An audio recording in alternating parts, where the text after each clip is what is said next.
नमस्कार, मैं हूं श्वेता रंजन। गवर्नेंस नाउ के चेक्स एंड बैलेंसेस प्रोग्राम के एक और एपिसोड में आपका स्वागत करती हूं और आज हम एक नए मुद्दे की तहकीकात करेंगे। तो आज का मुद्दा सरोकार रखता है हमारे न्याय प्रणाली से। हमें देश की न्याय प्रणाली पर पूरा भरोसा है, न्यायपालिका पर पूरा भरोसा है। न्याय के मंदिर में किसी के साथ अन्याय नहीं होता, हम यह भी मानते हैं, लेकिन कई बार न्याय की गति जो है इतनी धीमी हो जाती है कि लोगों को न्याय हासिल करने में बरसों लग जाते हैं। आज इसी मुद्दे पर बातचीत करने के लिए हमारे साथ जुड़ रहे हैं रमाकांत शर्मा जी, चेयरमैन है बिहार स्टेट बार काउंसिल के। सबसे पहले मैं रमाकांत जी को स्क्रीन पे लाना चाहूंगी। आपका स्वागत है रमाकांत सर। धन्यवाद। और हमारे साथ है सीनियर एडवोकेट निवेदिता निर्विकार जी, और आपने जेलों का निरीक्षण भी किया है, इंस्पेक्शंस के लिए भी गई है, तो you are the right person to be here और आपसे काफी कुछ जानने को मिल सकता है इस मुद्दे पर। और साथ ही हमारे साथ जुड़ रहे हैं अनुराग Kumar ji, supreme court of India में सीनियर एडवोकेट है और farmer assistant solicitor general of India भी हैं। तो अनुराग सर, आपका भी स्वागत है। थैंक यू, नमस्कार। बातचीत का सिलसिला आगे बढ़ाऊं उससे पहले मैं आपके सामने कुछ आंकड़े प्रस्तुत करना चाहूंगी ताकि जो तस्वीर है वो साफ हो सके। भारत में न्याय की गति कितनी धीमी है इसका अंदाजा आप इस बात से लगा सकते हैं कि भारत के सर्वोच्च न्यायालय में लगभग 73,000 मामले लंबित हैं और भारत की सभी अदालतों में लगभग 44 मिलियन मामले। इनमें 8 लाख मामले एक दशक से अधिक पुराने हैं, 1 लाख मामले 20 साल से लंबित हैं और लगभग 2000 मामले 50 साल यानी आधी सदी से लंबित है। 1 जनवरी 2022 की रिपोर्ट के अनुसार भारत की जेलों की आबादी का लगभग 76% विचाराधीन कैदियों से बना है, यानी हर 4 में से 3 कैदी विचाराधीन हैं। तकरीबन 2 साल पहले एक रिपोर्ट भी आई थी जिसमें यह पॉइंट आउट किया गया था कि 1200 से अधिक विचाराधीन कैदी ऐसे हैं जिन पर उनके द्वारा किए गए अपराध के अनुसार अगर सजा सुनाई जाती तो उसकी आधी अवधि वो जेल में काट चुके थे। उनमें से कुछ तो ऐसे हैं जो रिहाई के पात्र हैं लेकिन अभी भी जेल में हैं। चिंताजनक बात तो यह है कि 49% विचाराधीन कैदी 18 से 30 वर्ष की आयु के हैं, जो भारत में सभी विचाराधीन कैदियों का लगभग आधा है। 2018 में भारत के केंद्रीय नियोजन निकाय नीति आयोग ने कुछ दिलचस्प आंकड़े प्रस्तुत किए थे। इसमें कहा गया था कि मौजूदा दर के साथ बैकलॉग को साफ करने में करीब 324 साल लग जाएंगे और यह भी तब होगा जब नए मामले दर्ज नहीं किए जाएंगे। आप तीनों का मैं स्वागत करती हूँ। तो एक एक करके हम आप लोगों की ओपिनियन पहले लेते हैं। रमाकांत सर, आपसे शुरुआत करते हैं। आपको क्या लगता है सर, क्या वजह है? तो कंसर्न है पूरे हिंदुस्तान से, बहुत सारे कारण। जो सबसे पहला महत्वपूर्ण कारण मुझे समझ में आता है, मेरी व्यक्तिगत राय में, कि जो आबादी बढ़ी है उस हिसाब से इंफ्रास्ट्रक्चर जुडिशियल सिस्टम का नहीं बढ़ा है। जैसे उदाहरण स्वरूप आप लेकर चलें, पटना हाई कोर्ट का स्ट्रेंथ 53, ये डिकेड्स से यही स्ट्रेंथ है मेरा। झारखंड बंटने के बाद मेरा स्ट्रेंथ 53 है। आज भी मेरे पास केवल 25 जजेज, less than half. This is one reason for pendency of the cases, the backlog. That apart, lower judiciary में most of the district में, सब डिवीजन में जुडिशियल ऑफिसर्स की बहुत कमी। जिस डिस्ट्रिक्ट डिवीजन में जहां 10 एडिशनल जजेज का पोस्ट है, कहीं 5, कहीं 2, कहीं 7, 10 कहीं भी नहीं। तो फिर मजिस्ट्रेट की संख्या है वो भी कम है। जुडिशियल मजिस्ट्रेट जो होते हैं उसी मजिस्ट्रेट से प्रमोट होके सीजीएम, एसीजेएम, सब जज होते हैं। तो नेचुरली जब सब जज नहीं होंगे, जब नीचे ही स्ट्रेंथ कम है, तो प्रमोशनल एवेन्यू भी कम जाएगा, तो वहां भी वैकेंसी है। सब जज are mostly looking to the civil matters. Civil matters का बेटा कि आप ऐसा समझिए कि कोई रेमेडी ही आज के दिन में नहीं है। If you are filing a suit, you will not get any relief for decades. And even the third generation, your third generation will get the result. And the man holding the property and enjoying the usufruct, वो मजे से लड़ेगा और अपनी property दूसरे के हाथ में देके अपने पैसे से लड़ेंगे। ये एक विडंबना है। इसका मुख्य कारण है ये तो आप कह रहे हैं कि जैसे पेंडेंसी ऑफ केसेस जो है, इसकी बहुत बड़ी वजह ये भी है कि जजेस की कमी है। लेकिन निवेदिता मैडम, आप क्या महसूस करती हैं? एक बहुत बड़ा वर्ग है जो कि सालों से जेल में है, सलाखों के पीछे है, आस में है कि उसे न्याय मिलेगा, फिर इतनी देरी क्यों? फास्ट ट्रैक कोर्ट सब कुछ है, फिर क्यों? नहीं, as right now as it has been mentioned by my senior advocate Mr. Ramakant Sharma, हमारी जो बेसिक है इंफ्रास्ट्रक्चर और जजेस, ये दोनों चीज साइमल्टेनियसली चल रहा है। हमारे यहाँ इंफ्रास्ट्रक्चर की भी बहुत कमी है, फिर हमारे यहाँ जजेस की भी बहुत कमी है। लाइक राइट नाउ अभी 6000 पोस्ट वेकेंट है हमारे लोअर जुडिशरी में, 400 पोस्ट वेकेंट हैं for higher judiciary, even in the honourable supreme court there are 4 vacancy available. फिर जो हमारा इनिशियली जो हमारा डेटाबेस था वो 1 मिलियन के लिए there was a requirement of 20 जजेस। अभी जब 20 जजेस हैं, जबकि it is a requirement of 50 जजेस एज पर दी सर्वे। तो हमारा जब रिक्वायरमेंट इस तरीके से बढ़ गया और अपॉइंटमेंट्स नहीं हुए, वेकेंट सीट्स नहीं फुलफिल्ड हैं, जैसे आप मद्रास हाई कोर्ट में चले जाइए, इलाहाबाद हाई कोर्ट चले जाइए, Allahabad high court there is a vacancy of 160 जजेस। अभी वहां if I am not incorrect, it is around 85-90, and not only that, I am not talking only about the appointment. हमारा system क्या है, जैसे हम लोग फुलफिल करते हैं, हम लोग वैकेंसी को फुलफिल कर रहे हैं, फिलअप भी कर रहे हैं, but by the time that vacancy is filled, तब तक हमारे कुछ पोस्ट वेकेंट हो जाते हैं। That post is also not being taken care of. There is a requirement for the involvement of a system. Ma'am, ये सबसे बड़ा मुद्दा जो आप उठा रही है इंफ्रास्ट्रक्चर का। अभी मैं अनुराग सर के पास आना चाहूंगी। अनुराग सर, एक बहुत बड़ा मुद्दा ये भी निकल कर आता है कि जजेस की जो पोस्टिंग कर दी जाती है बार बार, उस कारण से भी केसेस डिले होते हैं। क्या आप मानते हैं कि एक वजह है? पूरे प्रॉब्लम को सॉल्व करने के लिए सबसे पहले तो हमें मेडिएशन और आर्बिट्रेशन को भी प्रमोट करना चाहिए। इसके साथ साथ जो जुडिशरी में अपॉइंटमेंट की कमी है, जहां जुडिशियल ऑफिसर्स की अपॉइंटमेंट की जरूरत है और जुडिशियल फोरम्स में, क्वासी जुडिशियल फोरम्स में, वहां एडिक्वेट अपॉइंटमेंट होने चाहिए, ताकि एडजुडिकेट करने के लिए जजेस का अपॉइंटमेंट इज ए मस्ट। जब तक जजेस का अपॉइंटमेंट नहीं होगा तब तक मैटर एडजुडिकेट नहीं हो सकता। और तीसरा है कि हमें लॉ एंड ऑर्डर पे भी सुधार करना होगा, क्योंकि लॉ एंड ऑर्डर अगर सुधरेगा तो जुडिशरी पर अपने आप बोझ कम होगा, केसेस कम आएंगे, पेंडेंसी कम होगी। इसके अलावा और भी कई कारण हैं, जैसे कि फास्ट ट्रैक कोर्ट को हमें इंक्रीज करना चाहिए। फास्ट ट्रैक कोर्ट में जब केसेस जाते हैं तो जल्दी त्वरित सुनवाई होती है और उसका निष्पादन तुरंत हो जाता है। फास्ट ट्रैक कोर्ट को बढ़ावा देना चाहिए। इसके साथ साथ लोक अदालत को बढ़ावा देना चाहिए। लोक अदालत को बढ़ावा देने से settlement out of the court हो जाता है और लोगों को न्याय भी त्वरित मिल जाता है, जल्दी न्याय मिल जाता है। Fast track court in fact may I just point out, हम लोगों ने इसीलिए एडमिनिस्ट्रेटिव ट्राइब्यूनल का एक्ट बनाया गया, एडमिनिस्ट्रेटिव ट्राइब्यूनल बनाया गया, इनकम टैक्स एक्ट बनाया गया, इनकम टैक्स ट्राइब्यूनल बनाया गया, in order to divide the burden from the honorable high courts. This is how it was created. जब सेंट्रल एडमिनिस्ट्रेटिव ट्राइब्यूनल जब बना तो 13,000 कुछ केसेस ट्रांसफर हुए। At that point of time the honourable high court thought, मतलब I am giving this data only for the Patna high court, which when it was transferred it was thought कि ये अब कुछ बर्डन को कम करेगा, but this did not lessen the burden, rather वो burden हमारा इंक्रीज हो गया। तो हमारा जो सिस्टम है, what I was saying and I think Shweta I could not complete that, कि हमारा जो सिस्टम है वो 3 एडजर्नमेंट की बात करता है। हमारे सीपीसी में प्रोविजन है 3 एडजर्नमेंट का, although we can take adjournment at any point of time with some valid reasons, लेकिन ये कॉन्टिन्यूटी में चलता है।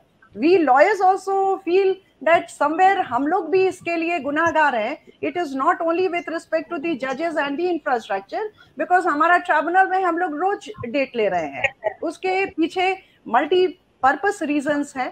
I will not go into all those reasons because there are so many reasons and we are taking adjournment. तो ये तो linger करेगा. जो चीज 15 दिन का चीज है वो हम लोग 15 साल खींच कर लेकर जा रहे हैं. हमारे यहाँ 1940-50 के भी केसेस पेंडिंग है. जी जी बिल्कुल. श्वेता जी हमने अपने दो मित्रों की राय सुनी, अनुराग जी की सुनी, निवेदिता जी की सुनी. I am in respectful agreement with them, but what I want to add is, जो इन्होंने कहा कि अल्टरनेटिव जो रेमेडीज है, ट्राइब्यूनल बनाए गए, आर्बिट्रेशन में ले जाइए. आपको ध्यान होगा लोक अदालत एक आया. जी प्रो बोनो हम लोगों ने अपने को समर्पित किया कि we are ready to serve the poor people in getting justice. वो प्रो बोनो में उनका काम करूंगा. मेरा कहना यह है, जो अल्टरनेटिव जो सिस्टम्स बनाए गए, जैसे ये करंट ट्राइब्यूनल है, आर्बिट्रेशन इत्यादि है, जो फैमिली लॉ है, जो क्रिमिनल प्रोसीजर कोड है, इंडियन पेनल कोड के जो ट्रायल्स हैं और जो सिविल सूट्स हैं, मेरा कहना यह है कि ये सीपीसी और सीआर ये क्रिमिनल प्रोसीजर कोड, इसको फिर से रीराइट करना होगा. ये अंग्रेजों के जमाने का राय है. अभी जो निवेदिता जी ने कहा कि several adjournments we are taking, if we are granting remedy in provision of CRPC that one can go against passing of the cognizance order against discharge, तो ये बातें तो रिराइट करके चेंज होंगी. लेकिन जो ये क्रिमिनल सिस्टम है, इसमें जो इंफ्रास्ट्रक्चर जजेस की कमी है, पहले आपको ध्यान होगा उच्च न्यायालयों में एडहॉक जजेस बहाल किए जाते थे, वो सिस्टम बंद हो गया. आप ये भी जानते हैं कि कोई कॉन्स्टिट्यूशनल पोस्ट एक दिन भी वैकेंट नहीं रखा जाता है. बिल्कुल. चीफ मिनिस्टर और गवर्नर को कभी एक दिन के लिए वैकेंट नहीं होता है. Why they are keeping high court जजेस seat vacant for years together? This is also a constitutional post. Why we are not appointing head of जजेस अमंग्स द रिटायर्ड जजेस? आप समझिए, एक शब्द बोलूंगा. जी जी. आप सपोज करिए कि 1 लाख की आबादी पर आपको 10 जुडिशियल अफसर देना है. मान लिया ये डाटा है, एग्जाम्पल मैं दे रहा हूं. बिल्कुल. मुल्क की आबादी बढ़ के हो गई 135 करोड़. जब मुल्क की आबादी थी 70 करोड़ तो भी स्ट्रेंथ था पटना हाईकोर्ट का 53, और आज जब 1 करोड़ 35 लाख हो गया तो स्ट्रेंथ वही 53 है. इसका मतलब बड़ी बिल्डिंग बनानी है तो सेवरल इंजीनियर्स ज्यादा लोगों को एम्प्लॉय करना होगा. बैकलॉग है. सीधा जो आपका कहना है कि कॉलोनियल एरा का जो नियम कानून है वो चलता आ रहा है, वही चलता आ रहा है. मैं एक एक करके, निवेदिता मैम, मैं अनुराग सर से भी एक राय लेना चाहूंगी. उन्होंने जिक्र किया फास्ट ट्रैक कोर्ट का, और ये फास्ट ट्रैक कोर्ट के ऊपर काम भी किया गया. इसमें 1700 से के करीब जो है वो कोर्ट स्थापित किए गए. और अगर हम बात करें दिल्ली में, तो एक फास्ट ट्रैक कोर्ट में जितना वक्त लगता है, लगभग नॉर्मल तरीके से भी उतना ही वक्त लगता है. नई दिल्ली में जो फास्ट ट्रैक कोर्ट है उसमें औसतन 122 दिन लगते हैं, और बाकी के अदालतों में अगर नियमित रूप से देखा जाए तो 133 दिन. तो कोई बहुत ज्यादा फास्ट नहीं है. तो क्या फास्ट ट्रैक कोर्ट एक फेलियर है सर? देखिए, फास्ट ट्रैक कोर्ट में अगर ठीक ढंग से काम हो तो बहुत जल्दी सुनवाई हो सकती है और बहुत जल्दी फैसले आ सकते हैं. लेकिन जैसा कि आपने बताया कि वो 122 दिन लगते हैं, इस बारे में मुझे आइडिया नहीं है. इस बारे में मैं कुछ कह नहीं पाऊंगा. आबादी के मुताबिक अगर आपने इंफ्रास्ट्रक्चर नहीं दिया, बैकलॉग्स बढ़ते गए और जजेस की संख्या घटती गई, तो ये जो मेलेडी है, state being the custodian of the welfare of the citizens as parens patriae cannot be a silent spectator without finding a solution for this malady, this shortcoming. State को सोचना है कि अगर आबादी बढ़ गई, बैकलॉग्स बढ़ गए, तो उसी हिसाब से जजेस की संख्या बढ़नी चाहिए. जो इंटरनेशनल कॉन्वेंट है कि कितनी आबादी पर कितने जजेस की संख्या होनी चाहिए. और देखिए, मूल बात यहाँ है, सबसे ज्यादा पेंडेंसी है आप यहाँ क्रिमिनल केसेज की. आपने डाटा दिखाया था मुझे कि 8 लाख केसेज हैं पेंडिंग 20 ईयर्स, 2000 फॉर 50 ईयर्स. ये तो सिविल केसेज है 2000. टोटल जो 73,000 सुप्रीम कोर्ट में केसेज हैं, आप पता करेंगी, half of it is criminal case and constitutional case. तो अल्टरनेटिव जो सिस्टम है जस्टिस पाने का, वो इसमें इफेक्टिव नहीं हो. आपको जजेस की संख्या बढ़ानी होगी, तभी ये मेलेडी दूर होगी। Is correct. हमारी आबादी बढ़ गई, हमारा इंफ्रास्ट्रक्चर नहीं बढ़ा, हमारे जजेस नहीं बढ़े, फिर एक जो अपॉइंटमेंट होता है, which I personally believe into it, जो अपॉइंटमेंट काफी लेट एज में होता है। See if somebody is there to retire at the age of 62 and you are being appointed at the age of 56 55, then there is a difficulty by the time a person adopts the system। वो जब तक उस system को adopt करता है तब तक ही सुपरनुएट्स। तो this is also one of the basic facts. किसी भी सिस्टम में आदमी को एडजस्ट करने में 2 4 5 साल लगता है। That system, where is that system? So one is required to be appointed at the very early age, जो भी whatever is the age to be understood to be the correct, और उसके बाद उनको समय मिलता है। This is what we have seen, and by the time they get the training at from the initial stage, और finally the person starts writing real good judgments because they understand the system in between। So this is what I say, the early appointment is there।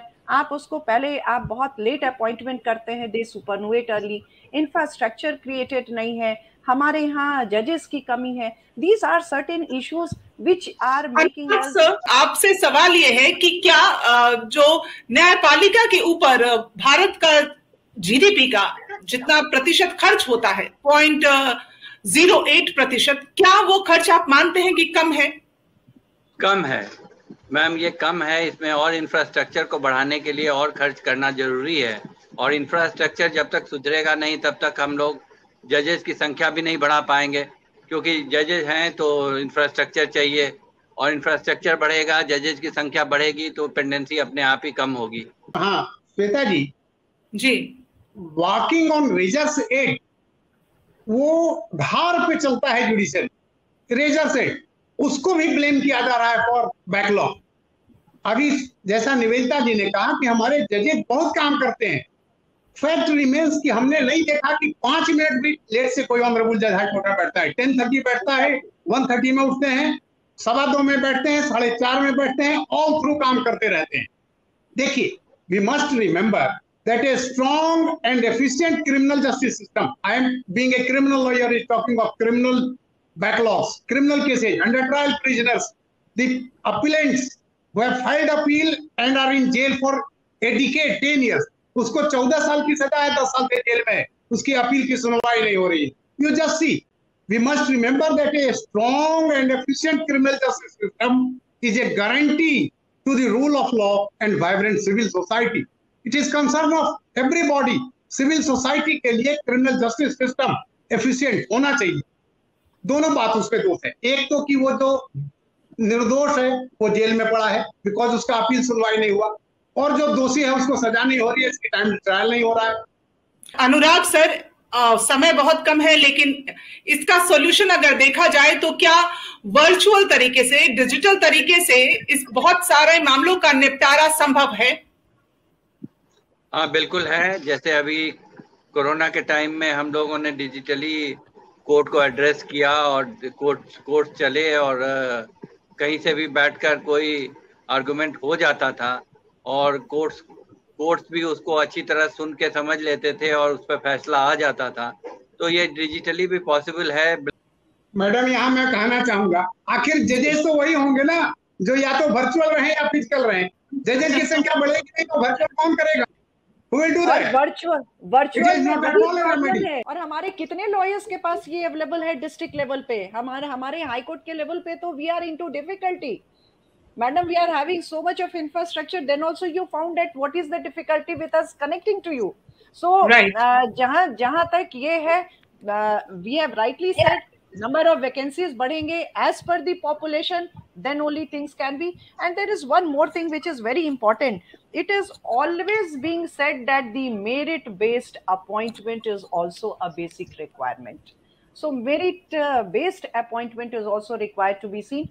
This is how we can, I think we can improve the system subsequently। And why the collegium is waiting that let the vacancy come? Why they are not appointing before the vacancy exists? This is what I exactly said। Right करने की जरूरत है। CPC को फिर लिखिए, CrPC को फिर लिखिए, उसमें जो कॉम्प्लिकेशन है, जो ट्रायल को डिले करता है, जो सूट को डिले करता है, उस सिस्टम को आप कॉम्पैक्ट बनाइए। पूरा सिस्टम जो है इसको ठीक करने की जरूरत है। और आप सबने जो पॉइंट्स रखे हैं इस मुद्दे पर बहुत ही ज्यादा इम्पोर्टेंट है। अगर देखा जाए तो अलग अलग नजरिए से हमने इस पर बात किया कि कैसे इस पर सुधार लाया जा सकता है, कैसे इस पूरी प्रक्रिया को दुरुस्त किया जा सकता है। आप सभी गेस्ट का बहुत बहुत शुक्रिया कि आप इस पैनल में हमारे साथ जुड़े हैं। Thank you so much. Thank you so much. Thank you Shweta ji, thank you Shweta ji. तो अगले एपिसोड तक आप इंतजार कीजिए, आपके सामने फिर होंगी हाजिर।